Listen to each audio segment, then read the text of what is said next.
स्नेनिल्स art of teaching या चॅनलवरती आपल्या सर्वांचं स्वागत आहे. विद्यार्थी मित्रांनो, LLB B.Ed आणि M.Ed या अभ्यासक्रमाची प्रवेश प्रक्रिया अर्ज नोंदणीस मुदतवाढ मिळालेली आहे. विद्यार्थी मित्रांनो, आपल्याला ही सुवर्ण संधी आलेली आहे. पुन्हा यापुढे ही मुदतवाढ होणार नाही हे लक्षात घ्यायचं आहे. बघा विद्यार्थी मित्रांनो, CET सेलनी ही डेट वाढवलेली आहे. पुणे बघा, राज्य सामायिक परीक्षा परिषदमार्फत LLB 3 वर्ष, B.Ed आणि M.Ed आणि MPEd जे मास्टर आहे BPEdचं त्याचं MPEd या अभ्यासक्रमाकरिता घेण्यात येणाऱ्या प्रवेश परीक्षेसाठी अर्ज नोंदणीसाठी आता उमेदवारांना 28 फेब्रुवारीपर्यंत मुदतवाढ देण्यात आलेली आहे. विद्यार्थी मित्रांनो, आजची 13 तारीख, समजा 14 तारीख, पुन्हा 14 दिवस आपल्याकडे बाकी उरलेले आहेत. हे लक्षात घ्यायचे आहे. 28 फेब्रुवारी ही शेवटची तारीख असणार आहे. विद्यार्थी मित्रांनो, 28 फेब्रुवारीनंतर कोणतीही तारीख वाढणार नाही हे लक्षात घ्यायचं आहे. ज्या विद्यार्थ्यांना B.Ed करायचं आहे, MPEd करायचं आहे, नंतर M.Ed करायचं आहे आणि LLB करायची आहे 3 वर्ष, त्या सर्व विद्यार्थ्यांनी 28 फेब्रुवारीपर्यंत आपला CETचे फॉर्म भरून घ्यायचे आहेत. विद्यार्थी मित्रांनो, त्यानंतर समोर पहा काय म्हटलेलं आहे. विविध व्यावसायिक तंत्रज्ञान आणि उच्च तंत्रज्ञान शिक्षणाच्या अभ्यासक्रमाच्या प्रवेशासाठी आवश्यक असलेल्या सामायिक प्रवेश परीक्षांसाठीचा अर्ज नोंदणीला 25 डिसेंबरपासून सुरुवात करण्यात आलेली आहे. नंतर राज्य CET सेल कार्यालयाला उमेदवार आणि पालकांकडून काही परीक्षांच्या बाबतीत प्रवेश प्रक्रिया अर्ज भरण्याची मुदतवाढ देण्याची विनंती करण्यात आली होती.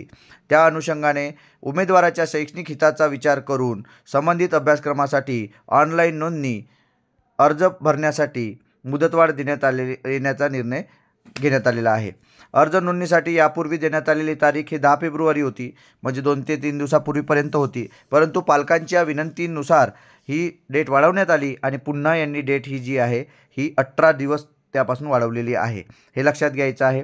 म्हणजे कोणते कोर्स आहेत, मग LLB 3 वर्षे कोर्स आहे, B.Ed आहे, MPEd आहे, M.Ed आहे. या अभ्यासक्रमाची मुदतवाढ देण्यात आलेली आहे. त्यांची मुदतवाढ ही 13 फेब्रुवारी होती आणि ही CET सेलकडून पुन्हा मुदतवाढ देऊन विद्यार्थ्यांचा वाढता प्रतिसाद, काही तांत्रिक अडचणी लक्षात घेऊन या उमेदवारांच्या शैक्षणिक हिताचा विचार करून CET सेलने ही मुदतवाढ दिलेली आहे. विद्यार्थी मित्रांनो, हे लक्षात घ्यायचं आहे.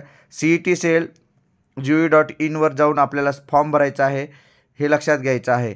विद्यार्थी मित्रांनो, ज्या विद्यार्थ्यांनी अजूनही CETचे फॉर्म भरलेले नसेल, कोणती CET हे लक्षात घ्या. LLB 3 इयर, नंतर B.Ed, नंतर M.Ed आणि MPEd हे ज्या विद्यार्थ्यांना अर्ज करायचे आहेत, अजूनही भरलेले नसतील, त्या सर्व विद्यार्थ्यांनी पुन्हा अर्ज करून घ्यायचे आहे. लक्षात घ्या विद्यार्थी मित्रांनो, यानंतर कोणतीही मुदतवाढ मिळणार नाही.